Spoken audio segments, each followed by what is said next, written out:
C'était un élément sur un peuple de l'ouest de la Côte d'Ivoire. On se rend compte que la vie est vraiment agréable là-bas. Voilà. Alors Christelle Akoussa réalise cette émission et nous voulons saluer l'ensemble de tous les techniciens qui travaillent sur cette grosse production. Nous allons maintenant échanger dans le cadre de Petit Déj avec Monsieur Habib Ouagué. Bonjour. Bonjour madame. Je prononce bien le nom, j'espère. Oui, c'est... Bien, voilà. Alors aujourd'hui, nous avons la baguette viennoise. Oui, la baguette viennoise. Je vous présente ce matin un groupe Sam. Elle est très délicieuse, moins sucrée. Oui. D'accord. Donc, à ce niveau-là, vous avez réduit le sucre. Oui, nous avons réduit le sucre pour 1 kg de farine, par exemple, pour le pétrissage. Vous avez besoin seulement de 1 kg de farine et 50 g de sucre et 4 œufs pour 1 kg de farine. D'accord. Et donc, en matière de viennoiserie, à part la baguette viennoise, on parle de viennoiserie. Qu'est-ce que ça veut dire, viennoiserie? La viennoiserie, c'est en principe, comment dirais-je, l'ensemble de la constitution, de la composition des pâtes. Composant, par exemple, vous avez par exemple les croissants, vous avez les pains au chocolat, les pains au raisin, d'autres pâtes, etc. etc. Ce qu'on appelle la viennoiserie, pâtisserie, viennoiserie. Et la viennoiserie, souvent, la baguette viennoise, dans le cas d'espèce, on mange la baguette viennoise avec quoi? La baguette viennoise, vous pouvez la manger au petit déjeuner avec le lait chaud, avec le chocolat chaud, même avec le thé Lipton, ou si vous voulez, avec une autre boisson chaude. D'accord. On va essayer de décrypter la confection de la baguette viennoise. Alors, on commence par quoi exactement? La baguette viennoise se compose avec la farine. Oui. Alors, la farine, comment on la traite? La farine, vous pesez d'abord la farine dans la quantité dont vous voulez, à partir de 1 à 2 à 3 kilos, si vous voulez, même à 5 kilos. Et ensuite, vous la mettez dans le pétrin pour la pétrir. Je n'ai pas bien saisi dans le... Dans le pétrin. Ah, d'accord. C'est-à-dire la batteuse. Vous mettez dans la batteuse. Combien de minutes à peu près? À peu près 14 minutes. En train de pétrir? En train de pétrir. 14 minutes avec du beurre, 200 g de beurre selon la quantité. Oui. Pardon. 200 g de beurre avec la quantité que vous voulez et moins de sucre, peut-être 125 à 60 g de sucre selon la quantité que vous voulez. Et après le pétrissage maintenant, vous la sortez du pétrin, vous le mettez maintenant dans le congélateur à ce que ça glace un peu. Et ça reste combien de temps dans le congélateur? Dans le congélateur, vous pouvez la mettre là-bas pendant au moins 1 heure du temps pour que ça prenne un peu de froid. On se rend compte qu'en matière de pâtisserie, le temps compte beaucoup. Oui, le temps compte beaucoup parce que tout est calculé par heure, par minute, tout est compté, quoi. D'accord. Et donc, notre baguette viennoise est dans le four. Oui, vous la vous mettez avez dit au réfrigérateur plutôt. au réfrigérateur. Pourquoi on met la pâte au réfrigérateur? C'est pourvu que, comment dirais-je, parce que déjà après le pétrissage, vous trouvez, elle est un peu moelleuse, avec assez mou, quoi, je veux dire. Oui. Donc, quand c'est très mou, on ne peut pas la façonner. C'est cela. Donc, il faut que ça prenne un peu du temps dans le congélateur pour que le beurre stimule un peu. Après avoir fait cela maintenant, vous la mettez maintenant sur la table, maintenant la façonner. C'est-à-dire la façonner, c'est-à-dire lui donner la forme que vous voulez. Avec les dessins dessus. Oui, avec des dessins dessus. Et ensuite maintenant, vous la déposez maintenant sur la plaque à cuisson. Et ensuite maintenant, ça rentre dans le four. Exactement. Oui. Et dans le four, ça va mettre combien de temps avant de cuire? Bon, dans le four, ça met 35 à 40 minutes. Oui. D'accord. Un four qui est réglé peut-être à 240 degrés, ça fait 45 minutes. D'accord. Et donc la baguette viennoise, on a parlé du petit-déj. Oui. À quel moment encore au cours de la journée on peut consommer la baguette viennoise? Bon, au cours de la journée, vous pouvez le consommer à n'importe quel moment au cours de la journée. Je vois bien que ça ferait un bon goûter oui, un bon pour goûter. les enfants. Même avec la sucrerie, vous pouvez la consommer avec les sucreries au cours de la journée. Une sucrerie bien glacée. ou bien même du lait caillé si vous avez, ou bien le yaourt, ça peut passer aussi. Et pour la conservation, c'est-à-dire on n'a pas terminé notre baguette viennoise et puis bon, comment on la conserve ou éventuellement la consommer une autre fois. Pour la conservation, vous pouvez toujours le garder au réfrigérateur à une température ambiante. Et une fois que c'est froid, en plus de cela, si vous avez un micro-ondes ou bien un petit four, à la sortie, vous pouvez toujours la réchauffer un tout petit peu pour que ça reprend la nouvelle formule comme c'était. La formule que c'était, c'est-à-dire que ça devient très mou en ce moment si vous la réchauffez dans le four ou dans le micro-ondes. D'accord. Alors, monsieur Habib, on a certaines personnes qui préfèrent sauter le petit-déj. C'est-à-dire, sous prétexte qu'elles veulent un peu perdre du poids, on a tendance à zapper le petit-déj. Qu'est-ce que vous en pensez en tant que pâtissier professionnel? Bon, en tant que pâtissier, bon, le fait de perdre le poids, ça c'est déjà, ça c'est de suivre déjà un régime.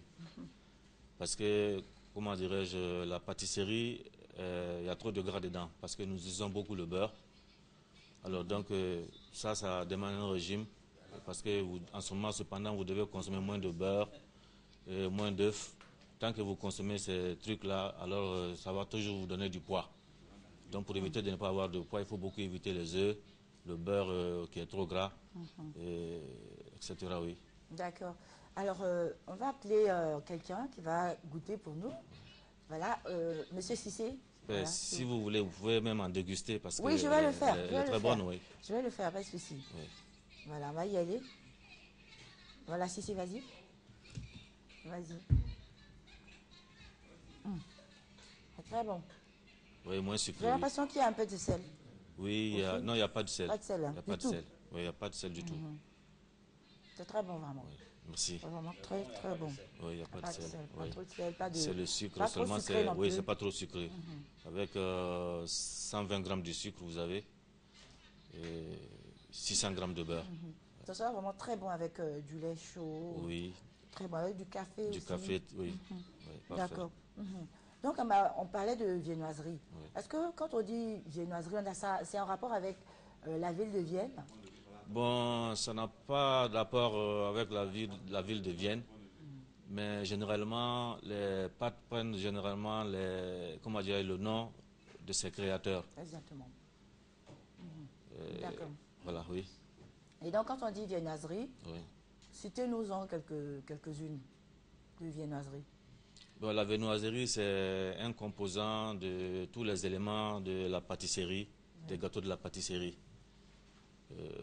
Comment dirais-je, vous avez par exemple le pain au chocolat, vous avez par exemple les pains au raisin, vous avez même les tartelettes ou les tartes, tout ça, ça fait partie de la viennoiserie. Et ensuite, vous avez même des mokas, si je veux dire, des mokas, des gâteaux moelleux. Tout ça, ça fait partie de la viennoiserie. D'accord. Monsieur Habib, c'est vraiment très bon. Merci beaucoup. Ouais, j'en goûte encore. Voilà. C'est très bon. Mais vous-même qui, excusez-moi, vous-même qui concoctez les viennoiseries, vous devez vous en gaver tous les jours. Oui, moi j'en mange tous les jours. Même Ça ne vous dit plus rien. Non, ça ne me dit plus rien. Seulement j'en consomme peu. Parce qu'en ce moment, il est conseillé de beaucoup consommer moins de sucre. C'est ça. Donc, raison pour laquelle j'en consomme moins. Mais le sucre, c'est le péché mignon des femmes. Hein. Oui, des femmes et des enfants. Oui, surtout les enfants. Bon, les enfants peuvent en beaucoup consommer parce que déjà, le sucre, ça leur donne de l'énergie. Mais arrivé à un certain âge quand même, il est vraiment beaucoup conseillé de diminuer le sucre. Par contre, les enfants peuvent en manger en quantité, quand ils peuvent. Parce qu'eux, ils sont en période de croissance. Oui, ils sont en période de croissance, ils font assez de mouvements sportifs. Ils sont en train de courir de gauche à droite, donc ils sont en train de suer, donc c'est très bon pour eux. Même, Monsieur Habib, en matière de viennoiserie, je constate que le croissant est extrêmement gras. Comment on le confectionne pour qu'il soit aussi gras? Est-ce qu'on ne peut pas réduire un peu le gras dans le croissant, puisqu'on parle de viennoiserie? Oui, on peut réduire, comment dirais-je, le gras dans le croissant. On peut réduire le gras dans le croissant parce que on ne réduit pas le gras parce que les gens n'ont pas les mêmes goûts. Donc, À notre niveau, si on réduit par exemple le gras, certains diront que bon, peut-être c'est un peu sec ou bien c'est... Voilà. Raison pour laquelle nous utilisons la recette normale pour la constituer.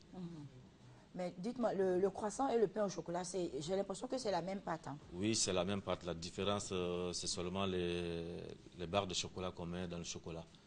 Sinon, c'est les mêmes pâtes. Et comment on appelle cette pâte-là? C'est la pâte à croissant. La pâte à croissant. Oui.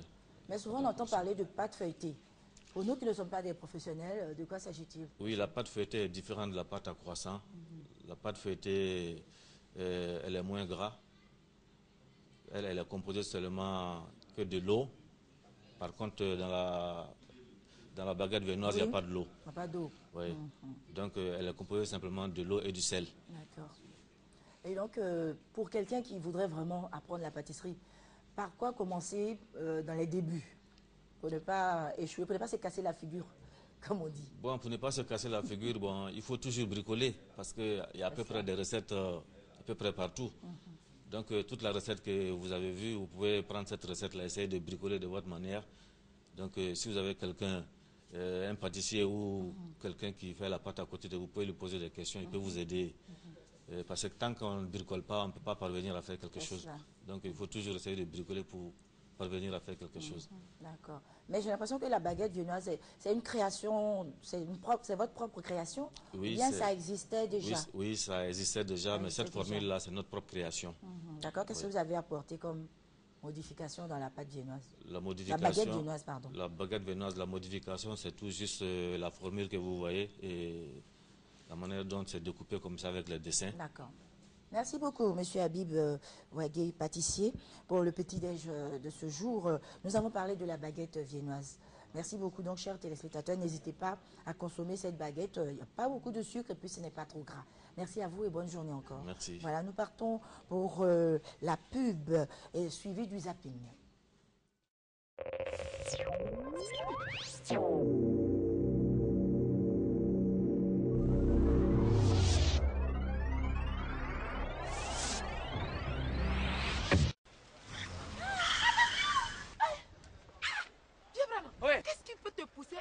En danger comme ça. Salon international de l'alimentation et de l'art de vie. C'est quoi ça?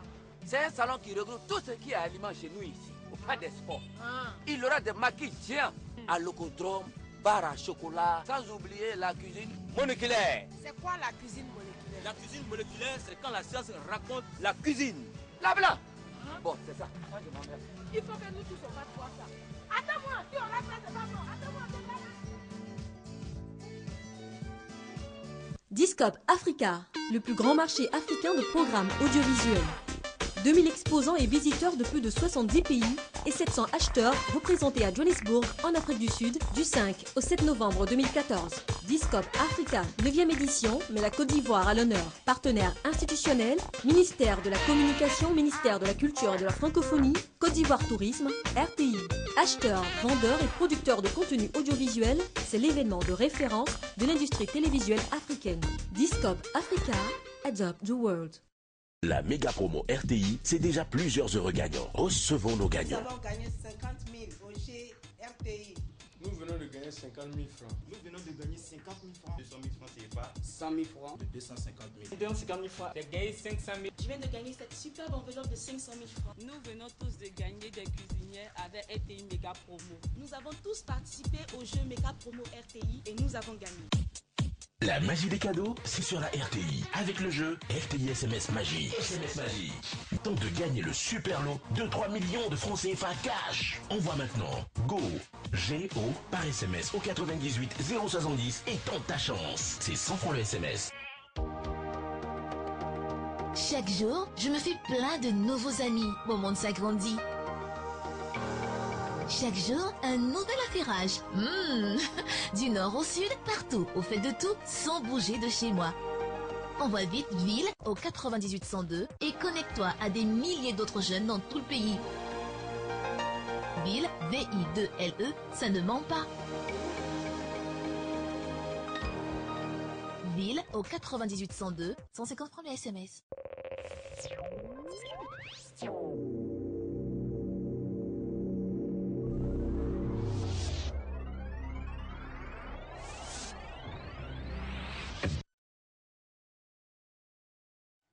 Merci à M. Wagué pour la baguette viennoise.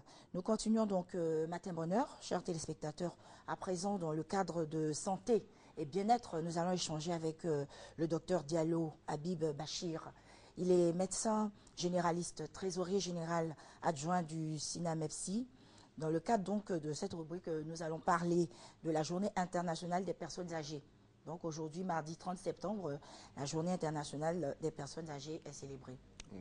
Bonjour. Oui, bonjour à toute la population. Effectivement, aujourd'hui, c'est la Journée mondiale des personnes âgées. Et nous allons en profiter pour parler un peu de la santé des personnes âgées. D'accord. Monsieur Diallo, quand on parle de personnes âgées, c'est quelle tranche d'âge? Bon, alors, les personnes âgées que nous allons décrire ici, c'est les personnes du troisième âge, essentiellement. Voilà. Et ce troisième âge est décrit à partir de la soixantaine, à la fin de la période d'âge mûr, c'est-à-dire quand la personne commence à rentrer dans la retraite, se retire de la vie active. Voilà. C'est ces personnes-là dont on va parler. D'accord. Est-ce qu'on peut dire que l'état de santé des personnes du troisième âge dépend de la vie que ces personnes ont eue, c'est-à-dire des habitudes alimentaires que ces personnes ont eues dans leur jeunesse? Absolument. Alors, il faut dire que toute personne qui naît est appelée à vieillir. Monsieur Bachir, nous avons... Monsieur Bachir, nous avons... Merci. Un petit déj pour vous. Merci beaucoup. C'est la baguette viennoise. Donc vous allez déguster. Que nous allons découvrir. Merci à vous. Merci. Merci. Alors, comme je le disais, toute personne qui naît est appelée à vieillir. Et dans ce cadre-là, il faut dire que arriver jusqu'à 60 ans, on va le dire, c'est une grâce de Dieu. Donc, mais effectivement, il y a les activités de la vie courante que nous menons, les agressions que nous subissons de la vie quotidienne qui peuvent influencer le vieillissement que nous allons avoir et la qualité de vie que nous allons avoir à un certain âge. Oui. Voilà. Donc on a des personnes du troisième âge en parfaite santé. Absolument. Hein, voilà, qui sont en pleine forme. Malheureusement, on a certaines personnes aussi qui sont malades. On a des cas de maladie. Donc, nous allons parler du vieillissement et des maladies. Absolument, absolument. Effectivement, il faut le dire, bon, tout est une question de variabilité interhumaine. Il y a des personnes de 60 ans qui peuvent bien supporter leur âge, mais il y a d'autres personnes qui peuvent avoir des pathologies. Et effectivement, comme vous l'avez dit, tout ceci peut être dû à la qualité de vie que nous avons menée par le passé, l'alimentation, les activités physiques que nous avons eues. Donc tout ceci, et effectivement, les différents organes du corps humain peuvent subir des altérations avec le temps en fonction de ce que nous avons eu comme activité dans la vie ou ce que nous avons mangé effectivement. Voilà. Donc, et il faut dire que le vieillissement, c'est ce palier-là qui commence à partir de 60 ans. D'accord. Mais comment la personne ressent ce vieillissement? C'est-à-dire, comment dans l'organisme on sent qu'on commence à vieillir? Alors, il faut dire qu'il y a les signes classiques qu'on connaît du vieillissement, les rides qui apparaissent, les cheveux blancs, et puis chez la personne même, il y a une diminution des capacités physiques et intellectuelles. Ça se ressent, ça ne se décrit pas, chacun le sait, chacun le voit, le vit, à partir d'un certain âge. Alors, l'os du temps ne s'arrête jamais. Absolument pas, absolument pas, et puis c'est inéluctable. On va répertorier les maladies dues au vieillissement, des maladies liées au vieillissement. D'accord. Ok. Bon, dans ce cadre-là, il y a les différents organes nobles du corps, mais nous allons parler essentiellement des maladies cardiovasculaires qui sont très fréquentes avec l'âge. Oui. L'hypertension artérielle, les maladies vasculaires, l'hypertension artérielle, tout le monde le sait à partir d'un certain âge, c'est une grande plaie, si on peut le dire, en guillemets, des personnes âgées, avec ses conséquences qui peuvent être les accidents vasculaires cérébraux, les démences même cérébrales, puisque après un accident vasculaire cérébral, le cerveau est touché, ces personnes-là peuvent avoir des difficultés. Donc, après l'hypertension artérielle, il y a les maladies vasculaires en elles-mêmes, les vaisseaux qui sont atteints, on va appeler les artériopathies des jambes, Ça a une faiblesse des vaisseaux au niveau des jambes. Les personnes ont des jambes lourdes, des jambes douloureuses qui peuvent influencer sur la qualité de vie. Après ces maladies cardiovasculaires, on a aussi des maladies du cerveau, de la dégénérescence du cerveau. Il faut dire qu'un être humain naît avec un certain nombre, des milliards de cellules nerveuses au niveau du cerveau. Et ces cellules-là se détruisent au fil de la vie et elles ne sont pas remplacées. Et dans ces maladies du cerveau dégénératives, il y a essentiellement deux qui sont décrites. La maladie d'Alzheimer, qui est une maladie qui est très fréquente à partir de 60-70 ans, qui est due à qui se manifeste plutôt par une altération des capacités intellectuelles. La personne n'arrive pas à mémoriser, la personne n'arrive pas. Tout à l'heure, on va décrypter, on va aller un peu plus en profondeur, mais seulement on va citer déjà les maladies, et puis au cas par cas, nous allons maintenant les décrire pour que les personnes en connaissent les signes et aussi prennent les dispositions. Donc en plus de cette maladie d'Alzheimer, nous avons la maladie de Parkinson. Voilà. Maintenant, toujours dans les maladies du cerveau. Voilà. Il y a aussi les cancers qui apparaissent le plus fréquemment chez les personnes âgées. Il y a effectivement des cancers chez certaines personnes jeunes, parfois des enfants, mais chez les personnes âgées, les cancers apparaissent beaucoup plus, les cancers digestifs, les cancers de la prostate chez les hommes, les cancers du sein, les cancers du col de l'utérus. Voilà. Ce sont des cancers fréquents. On a beaucoup de cas de cancer de la prostate. Oui. Nous en parlerons. C'est fréquent. Donc, vous avez fini de citer. Il y a aussi les maladies dégénératives des articulations et des os. Voilà, au niveau des articulations, les artérioscléroses, les maladies des articulations classiques. Voilà. Donc les personnes n'arrivent pas à bien mouvoir leurs articulations. Il y a aussi les maladies dégénératives des yeux. Il faut dire qu'avec l'âge, les problèmes d'yeux augmentent. Voilà. Et les organes au niveau des yeux, les éléments des yeux vont se détériorer, le cristallin, la rétine, la vue baisse. Et la vue baisse, on peut aller même jusqu'à la cécité, seulement dû à la vieillesse. Voilà. D'accord. Alors, en parlant d'hypertension, c'est très très répandu dans nos pays d'Afrique. Certainement, cela est dû à notre alimentation trop grasse et puis peut-être le manque d'exercice. Parce qu'on constate qu'aux États-Unis, par exemple, ils sont très sportifs. Et chez nous, ici, bon, on est plus sédentaire et notre nourriture aussi est grasse. Donc, on va en parler. Oui. Voilà. Bon, donc, effectivement, l'hypertension artérielle, c'est une vraie plaie. Il y a le facteur alimentaire qui joue. Comme vous dites, l'alimentation beaucoup grasse, l'alimentation trop salée. Il y a aussi les problèmes d'activité physique. On ne se soumet pas à beaucoup d'activités physiques. On a une vie sédentaire qui peut influencer l'installation de l'hypertension artérielle. Et puis, il y a certains modes de vie. Là, le tabagisme. Le tabagisme, ce sont des facteurs qui vont aggraver ou bien précipiter l'installation de l'hypertension artérielle. Donc, c'est un appel à la population. Je pense qu'hier, il y a eu la journée des maladies du cœur que Madame la ministre de la Santé a présidé hier. C'est un appel à la population pour faire attention à ces maladies-là, parce que ce sont des choses qui s'installent au fur et à mesure. Donc, c'est dès le jeune âge, l'âge mûr, l'âge adolescent qu'il faut faire attention. D'accord. Docteur, quels sont les signes de l'hypertension? Quels sont les signes qui peuvent alerter la personne âgée? Les signes, voilà. Bon, les signes, souvent, il n'y a pas de signes. Hein. Quelqu'un se rend à l'hôpital et puis il va faire une consultation, on lui prend sa tension, on lui dit votre tension est élevée. Maintenant, quelquefois, il y a des signes, des maux de tête chroniques, des fatigues. La personne âgée ne comprend pas, elle est toujours fatiguée. On se dit non, c'est dû à l'âge.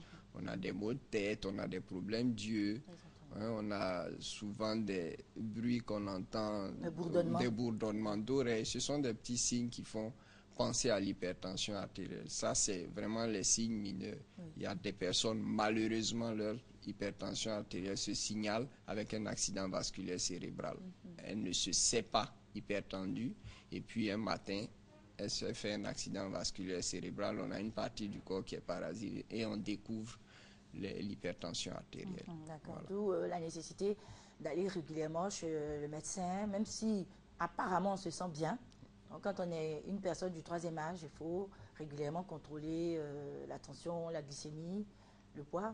Absolument. C'est vrai pour tout le monde, même une personne, un adulte en pleine activité. C'est d'autant plus vrai chez les personnes âgées. Il faut que ces personnes âgées aient le réflexe d'aller très souvent, ne pas dire au moins 2 fois dans l'année, voir le médecin, même si on n'a rien, pour pouvoir prévenir, détecter certaines pathologies dues à l'âge et pouvoir en retarder l'installation ou l'évolution. Voilà. D'accord. Il y a aussi un cas, les maladies de la dégénérescence du cerveau. Oui. Ça aussi, c'est très répandu. Oui. Et malheureusement, nos grands-parents en sont souvent victimes. Alzheimer, Parkinson. Absolument. Oui. Ce sont des maladies qui, une fois installées, évoluent de manière inéluctable. Et vers la fin, ça devient des maladies vraiment difficiles à supporter, et pour le patient, et pour l'entourage, parce que c'est une maladie où la personne âgée a besoin de beaucoup d'aide, parce qu'elle perd toute son autonomie. Elle a un problème de mémorisation, elle ne se rappelle pas des événements, curieusement les événements récents, mais elle peut se rappeler des événements antérieurs qu'elle a eus dans l'enfance. Elle n'arrive même pas à faire les activités courantes de la vie, attraper la brosse, aller se brosser, manger. Donc ce sont des maladies vraiment assez sérieuses qui, si elles ne sont pas bien connues, bien cernées, peuvent entraîner la personne dans une déchéance, si on peut dire, de la fin de la vie. Mais docteur, pourquoi certaines personnes ont ces maladies, par exemple Alzheimer et Parkinson, et d'autres pas? Bon, les études n'ont pas vraiment permis de déterminer de manière nette les facteurs. Il y a des traits génétiques qui sont décrits dans les familles. Si vous avez eu un parent, un grand-parent qui a eu une maladie de Parkinson, vous êtes susceptible de faire, mais les études n'ont pas permis effectivement de dire, comme dans certaines pathologies, si vous avez ça, vous risquez d'avoir la maladie de Parkinson. Mais tout ce qu'on demande, c'est de faire voir la personne âgée pour que cette maladie puisse être détectée le plus tôt possible et précocement. Il y a des médicaments qu'on peut donner pour pouvoir en retarder l'évolution de ces 2 maladies. D'accord. Donc, docteur Diallo, on ne pourra pas décrypter toutes les maladies. Absolument. Mais que peuvent retenir les personnes du 3e âge en ce qui concerne leur santé, les dispositions à prendre pour vraiment éviter ces maladies-là? Alors, à titre de conclusion. Nous n'allons pas nous adresser seulement aux personnes âgées, parce que nous sommes tous amenés à y arriver. Bon, ils sont déjà âgés, les dégénérescences se sont installées, mais il faut dire qu'il faut d'abord pouvoir maîtriser tous les facteurs de stress qui existent dans la vie, afin d'en réduire l'agression sur l'être humain. Il est demandé aussi aux personnes âgées de maintenir une activité physique. On est à la retraite, ça ne veut pas dire qu'on doit aller s'asseoir et se sentir rejeté. Il faut maintenir une activité physique, ne serait-ce que pour permettre une bonne circulation sanguine et puis faire fonctionner la pompe cardiovasculaire. En plus de l'activité physique, il faut maintenir une activité intellectuelle. Comme je le disais, il faut pouvoir être concerné, pouvoir lire. Tous ces facteurs-là permettent de retarder les phénomènes de vieillissement. Et aussi, il est demandé aux personnes âgées de ne pas attendre d'être malades pour aller chez le médecin. Il faut pouvoir aller chez le médecin. Effectivement, il y a une spécialité de la médecine qu'on appelle la gériatrie, qui est chargée de s'occuper des problèmes de santé des personnes âgées. C'est une spécialité qui est en plein essor en Europe. Chez nous, ici, c'est encore timide, ça existe. Mais de manière générale, les médecins généralistes sont bien outillés pour pouvoir suivre les personnes âgées. Merci beaucoup, docteur Diallo. Voilà, vous êtes médecin généraliste, trésorier général adjoint du SINAM-FC, et nous vous avons reçu dans le cadre de santé et bien-être, et nous avons parlé de la journée mondiale des personnes âgées. Merci pour vos conseils aux personnes âgées, et surtout bonne journée. N'oubliez pas votre baguette viennoise. Merci beaucoup. Allez, voilà tout de suite un élément qui va intéresser nos bouts de chou et pourquoi pas les personnes âgées aussi. Donc il s'agit du Festival international du dessin animé.